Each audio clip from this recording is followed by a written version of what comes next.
ये कहानी है विश्व के सबसे बड़े महाकाव्य की, जिसमें योग है, यथार्थ है, विवेक है, परमार्थ है, सत्य ज्ञान का दिव्य प्रकाश है, आध्यात्म का महाआकाश है।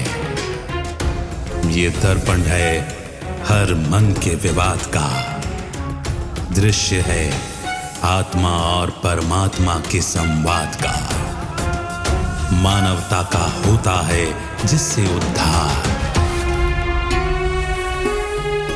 यही है सच्ची गीता सार, अंधकार से प्रकाश की ओर।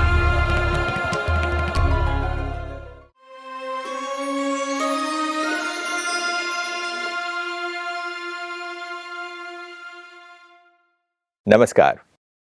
अंधकार से प्रकाश की ओर सच्ची गीता सार इस कार्यक्रम में आप सभी का स्वागत है। हर बार की तरह आज भी हम ज्ञान के प्रकाश से चीजों को सही सही समझने की कोशिश करते हैं। गीता के ज्ञान में परमात्मा द्वारा दी हुई कितनी अच्छी अच्छी बातों को हम सही तरीके से इसलिए नहीं समझ पाते क्योंकि उस पर हम विवेचनीय चिंतन नहीं करते, उसके आध्यात्मिक अर्थ को समझने की कोशिश नहीं करते। आइए आज के एपिसोड में भी कुछ ऐसे ही विषयों पर चिंतन करते हैं। हमारे साथ स्टूडियो में ब्रह्मा कुमारीज के additional secretary general Brahma Kumar Brijmohan भाई साहब हैं। भाई साहब, आपका स्वागत है। ओम शांति। जब हम इस सृष्टि को देखते हैं तो गीता में एक बहुत ही सुंदर सी बात आती है जहाँ पर परमात्मा कहते हैं कि मैं इस सृष्टि का बीज रूप हूँ। और हम सभी जानते हैं कि बीज से वृक्ष बड़ा होता है और बीज से जब पूरा वृक्ष बड़ा होकर उसमें बहुत सारी टाल टहनियाँ आ जाती हैं और फिर धीरे धीरे वृक्ष सूख कर बूढ़ा होकर फिर एक नया वृक्ष भी बनता है। ये बिल्कुल वैसा ही है। अगर हम ये प्रश्न पूछें कि बीज पहले आया या वृक्ष पहले आया, तो ये वही डॉगमा हो जाएगा क्योंकि एक साइकिल है, इस चीज़ को हम देखते हैं। बट अक्सर लोग यूनिवर्स के ओरिजिन के बारे में पूछते हैं, सभी का चिंतन चलता है। साइंटिस्ट ने भी सोचा है तो आम व्यक्ति भी सोचता है कभी कभार कि ये सृष्टि क्यों है, और हम उस गाने में तो सुन ही लेते हैं कि दुनिया बनाने वाले काहे को दुनिया बनाई। तो ये चिंतन चलता है हम सबके मन में। और आज जब हम सृष्टि को देखते हैं तो हमें लगता है कि अगर इसे हम एक पेड़ के रूप में, एक वृक्ष के शक्ल में देखें तो आज ये वृक्ष देखने में तो बहुत बड़ा हो गया है, मगर ये बूढ़ा भी हो गया है। इसके अंदर रस या ताकत नहीं है। कि आज संसार की हालत जब हम देखते हैं तो ऐसा लगता है कि बहुत ज़्यादा पापाचार है, भ्रष्टाचार है, किसी की भी सेफ्टी नहीं है, भूखमरी है, पॉवर्टी है, बीमारियां इतनी ज़्यादा हो गई।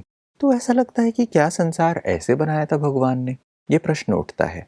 और वहीं पर जब हम कथाएं सुनते हैं तो वहाँ पर ये बताया जाता है कि श्री कृष्ण परमात्मा के अवतार थे, भगवान ने अवतार लिया, श्री राम को भी अवतार के रूप में देखते हैं। तो और ये भी सुनाया जाता है कि वो अवतार लेते हैं तो उन्होंने कुछ काम किए अवतार लेकर। तो बट जब उनके काम में ये दिखाया जाता है कि उन्होंने भ्रष्टाचार का अंत किया, तो क्या वास्तविकता में देखा जाए तो क्या वो समय नहीं है अब कि जब इतना ज़्यादा भ्रष्टाचार और पापाचार है? क्या वास्तविकता में वो भगवान के अवतार थे? अगर थे तो फिर अब कोई अवतार क्यों नहीं है? देखिए, ये वृक्ष का उदाहरण गीता के भगवान ने बहुत एप्रोप्रिएट दिया है। इसमें सारा कुछ आ जाता है। जैसे आपने कहा ओरिजिन ऑफ द यूनिवर्स। अगर कोई चीज किसी भी वक्त पैदा हुई है तो जरूर उसका कभी भी किसी भी वक्त अंत जरूर होगा। उस हिसाब से देखा जाए तो अगर किसी चीज को शाश्वत रहना है, एटर्नल रहना है, तो ना उसका आदि होना चाहिए ना उसका अंत होना चाहिए। वो साइक्लिकल होनी चाहिए, क्योंकि साइक्लिकल चीज अनादि हो सकती। ये तो समझ की बात है। इसलिए जो ओरिजिन ऑफ द यूनिवर्स का खोज करते हैं उनको सोचना चाहिए तो जो इसका रचयिता उसको पता है। अब जैसे हम रचना शब्द भी यूज करते हैं, बीज से वृक्ष पैदा हुआ, तो वास्तव में कोई नई चीज कहीं से समथिंग आउट ऑफ नथिंग नहीं होता। बीज के अंदर सारे वृक्ष का डीएनए होता है, सार रूप में होता है, तो सार रूप में फैलता है, अन्य चीज़ें उसके अंदर ऐड होती हैं, वो फैल जाता है।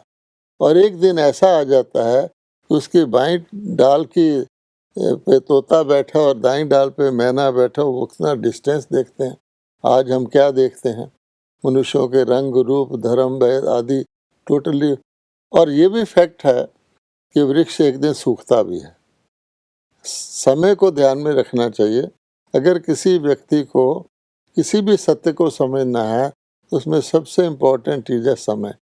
समय के बगैर आप किसी चीज़ को आउट ऑफ कॉन्टेक्स्ट देखेंगे, आपके पल्ले नहीं पड़ेगा। तो भगवान ने हमको ये बताया है कि हर चीज़ का समय है। दुनिया में भी कहते हैं there is a time for everything.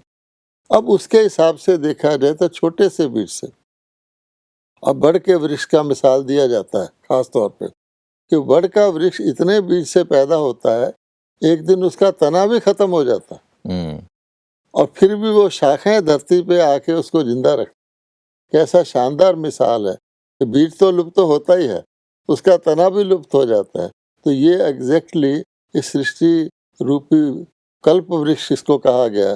सागर मंथन हुआ था, कल्प वृक्ष भी निकला था। तो लोग कल्प वृक्ष का अर्थ नहीं समझते, जिससे हर एक व्यक्ति की कल्पना मनोकामना पूरी हो सके, अर्थात वो अंडरस्टैंड कर सके सारे यूनिवर्स को अपने कॉन्टेक्स्ट में। उसको कितना फायदा, इसको कहते हैं ज्ञान का प्रकाश। आप देखेंगे कि बीज जो है आदि में निकलता है, फिर वो पेड़ में समा जाता है, फिर अंत में जब वृक्ष सूख जाता है, ये भी एक सिस्टम है, उस वक्त बीज निकलता है जो पकता है, फल फूल टालियाँ सब। उसके बाद वो बीज निकलता है जब आवश्यकता होती है वृक्ष के रिन्यू होने की। तो बीज से निकला, फैला और फिर बीज में समा गया। ऐसे हम लोग हैं। अब हम शरीरधारी बैठे हैं, हम अगले पिछले जन्मों तो भगवान कहता मैं ही जानता हूँ, लेकिन कॉमन सेंस से हमें समझा सकते हैं कि तुम शरीर तो तुमने लिया है, इतना सा था, फैला, आखिर तुमने इसको छोड़ना भी है, वृद्ध भी होना है, ये बिल्कुल समय बताता है, होना ही है। अब उसके बाद क्या होना है, तो वास्तव में रिन्यूअल जो होता है वो फॉरवर्ड, यानी टाइम है हमेशा आगे को चलता है। तो जो व्यक्ति टाइम की गति को नहीं जानेगा, उसको रोकने की कोशिश करेगा, जो उसको पलटाने की कोशिश करेगा, वो फेल हो जाएगा।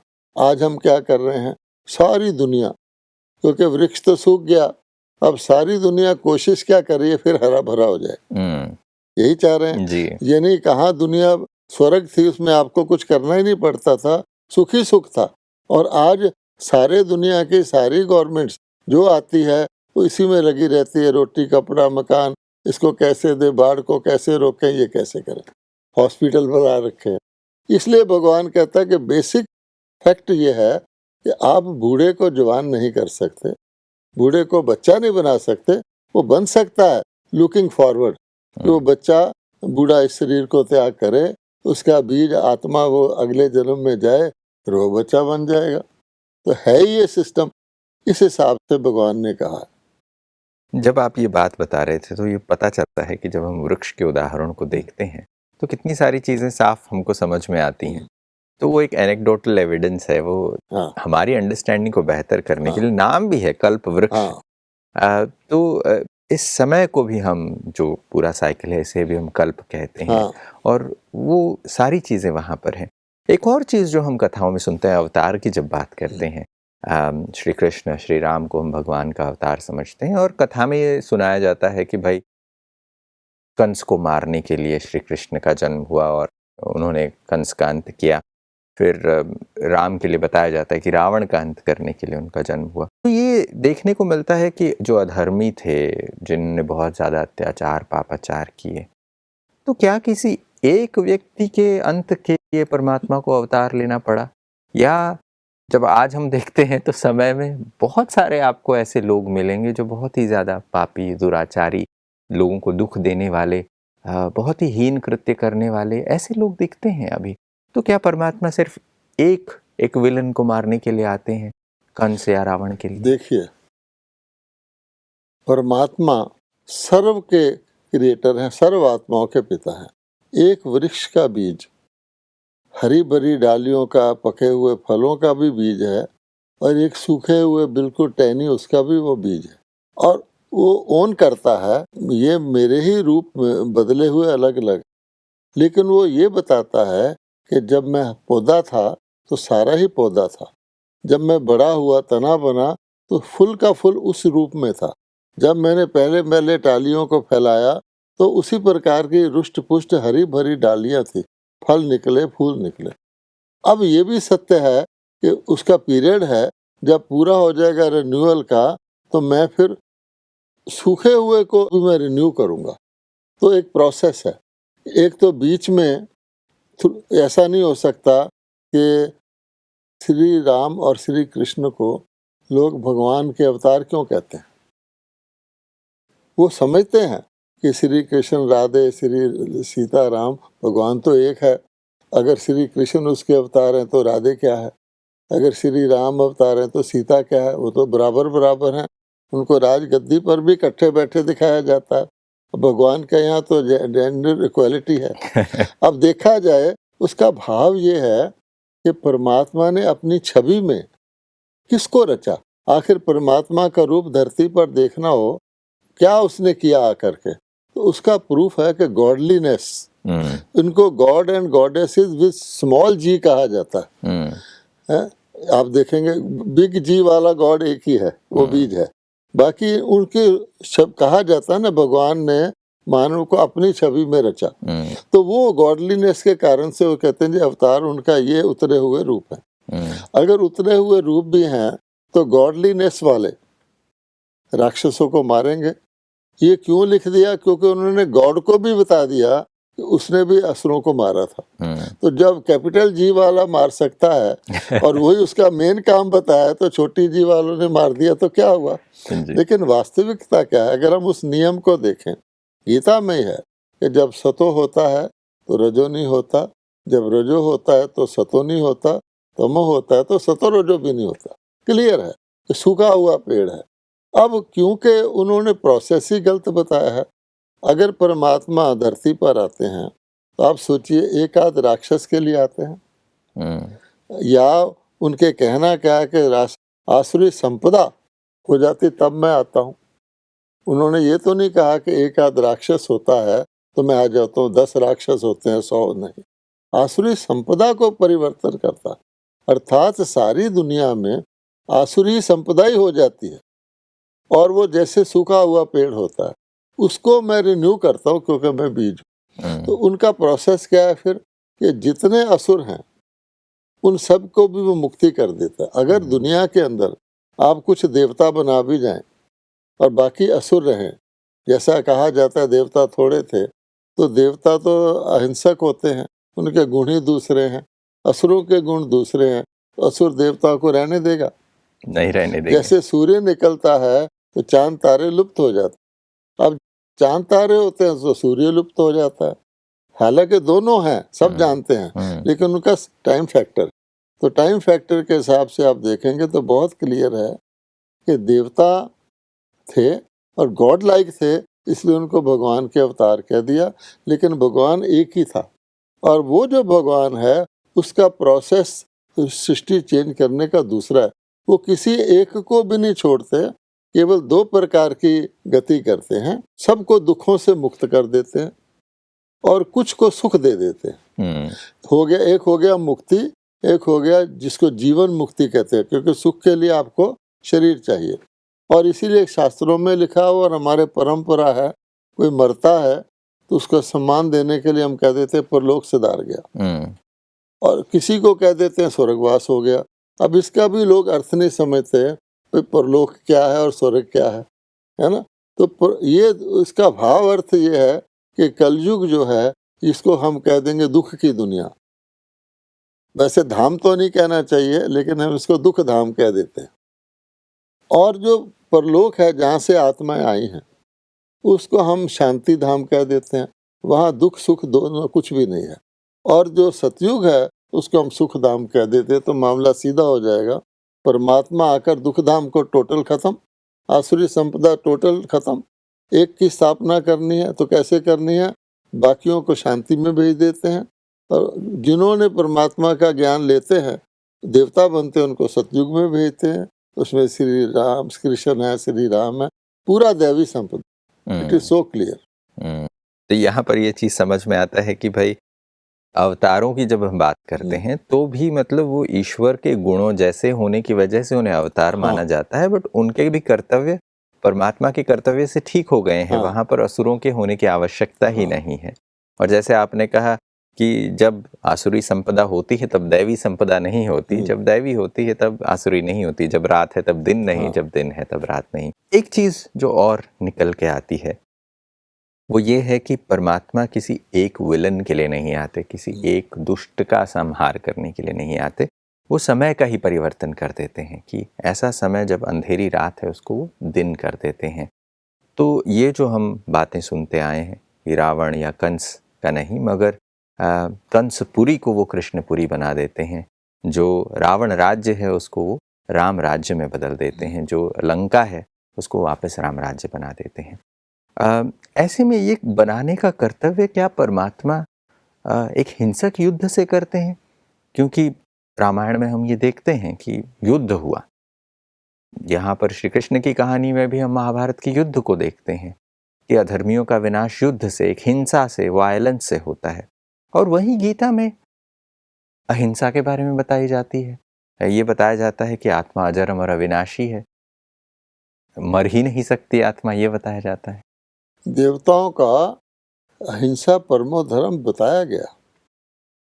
अब देखिए, परमात्मा बीज है, तो बीज के कर्तव्यों में और उनके जो बेस्ट क्रिएशन हो उसके कर्तव्यों में भी कुछ फर्क तो होगा। क्रिएटर क्रिएटर है, क्रिएशन क्रिएशन है, बिल्कुल उससे मिलती जुलती क्रिएशन भी हो तो दोनों में फर्क तो होगा। बाप बाप है, बच्चा बच्चा है। वो फर्क क्या है? परमात्मा कहते हैं कि अन्य जितने भी हैं, चाहे वो मनुष्य हैं चाहे धर्म स्थापक हैं, वो केवल दो कर्तव्य कर सकते हैं, स्थापना और पालना। एक लौकिक पिता अपने बच्चे को पैदा कर सकता, उसको पालन कर सकता, उसकी मृत्यु उसके हाथ में नहीं है। कोई धर्म पिता आता है, वो अपना धर्म स्थापन कर सकता, उसको बढ़ा सकता है, लेकिन पहले धर्मों को नष्ट करना उसके हाथ में नहीं। अब आप वृक्ष पर फिर आ जाइए।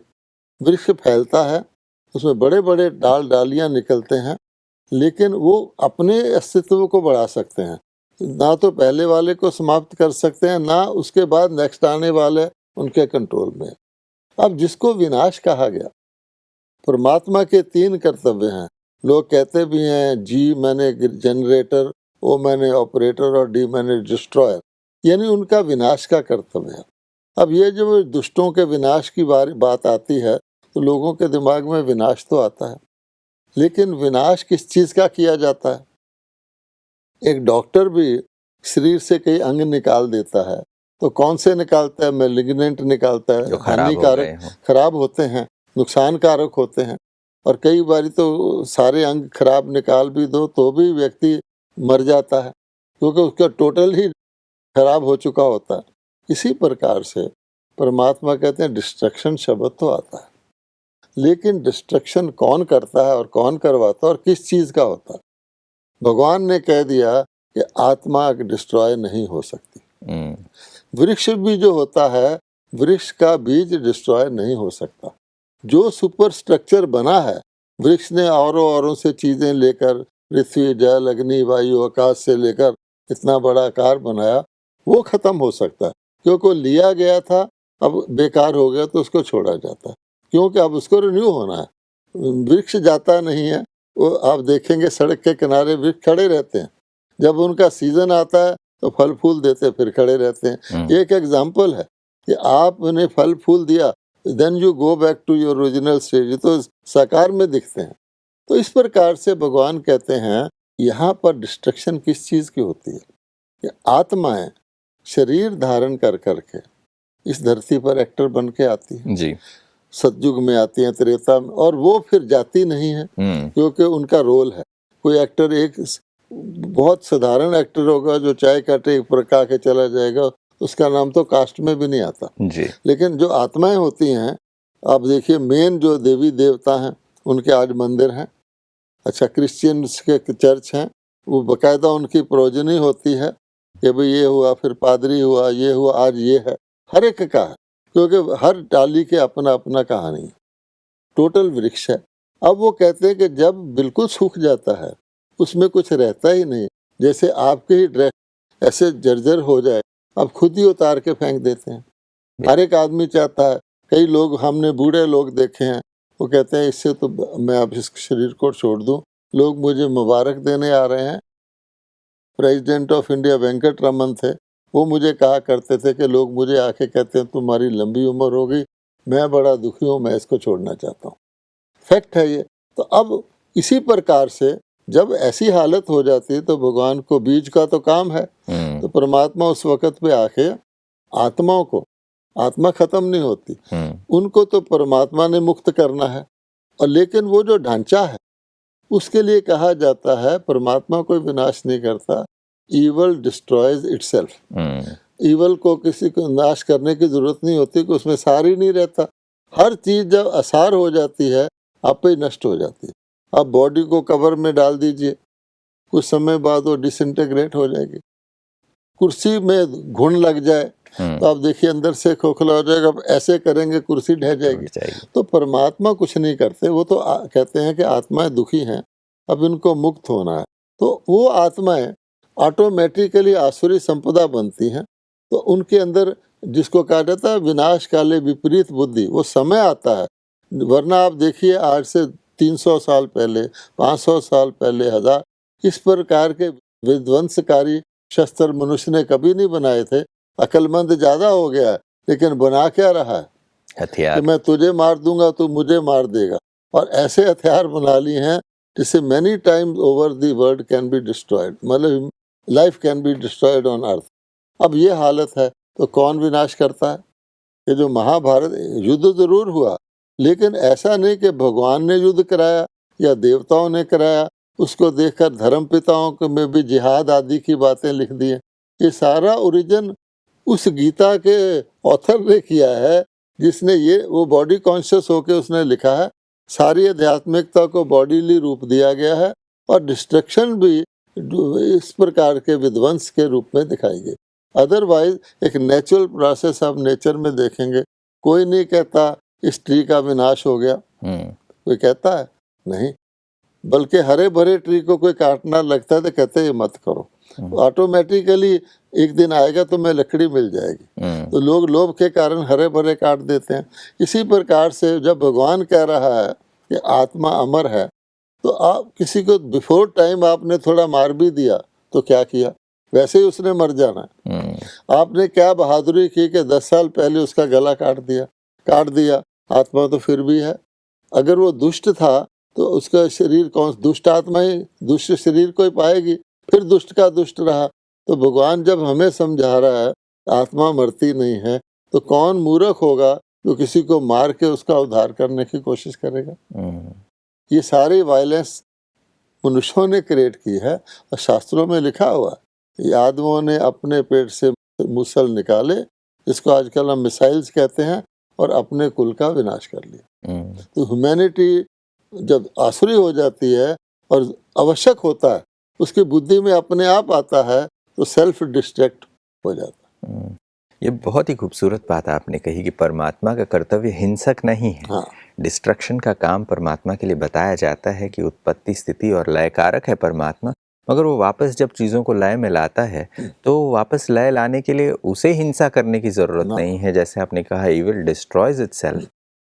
मैं कल परसों कहीं पे पढ़ रहा था कि आज 2 देशों के बीच में एनिमोसिटी को इसलिए कम करने की कोशिश की जाती है कि भाई दोनों न्यूक्लियर पावर्स हैं। हाँ। अगर ये एनिमोसिटी बढ़ जाएगी तो दोनों एक दूसरे का विनाश करेंगे, उसके बदौलत सारी दुनिया बर्बाद हो जाएगी। बिल्कुल। तो आज हम उस कगार पर हैं, तो परमात्मा को विनाश करने की आवश्यकता नहीं है, समय विनाश का होता है और उसी हिसाब से परिवर्तन होता है। तो गीता हिंसक नहीं है, वो एक हिंसक युद्ध की बात नहीं करती। परमात्मा मनुष्यों के परिवर्तन की बात करते हैं कि जिससे मनुष्य स्वयं परिवर्तन हो जाए। दुष्टों का विनाश नहीं, दुष्ट आत्मा के अंदर जो दुष्टता है जो विकार हैं उसका विनाश करते हैं। बहुत ही मज़ेदार बात है ये, अगर हम इसे समझ लें, इसके एसेंस को पकड़ लें तो बहुत कुछ बेहतर हो सकता है। और ये जो हम वायलेंस देखते हैं उसका परिवर्तन हो सकता है। आज आपने ये जो बातें शेयर की इसके लिए आपका बहुत बहुत धन्यवाद। अगले कड़ी में हम कुछ और चर्चाएं करेंगे आगे भी, तो अगले एपिसोड में आपसे फिर मुलाकात करेंगे। आज आप आए इसके लिए आपका बहुत बहुत धन्यवाद। ओम शांति। दोस्तों, परमात्मा के दिव्य कर्तव्य कहे जाते हैं। गीता में इन चीज़ों का वर्णन भी बहुत सुंदर शब्दों में है। जब ये कहा जाता है कि परित्राणाय साधूनाम विनाशाय च दुष्कृताम, तो क्या परमात्मा सिर्फ दुष्टों का विनाश करते हैं या फिर उनके दुष्कृत्यों का विनाश करते हैं? क्या परमात्मा परिवर्तक नहीं है इस संसार का, बिगड़ी को बनाने वाला कहते हैं?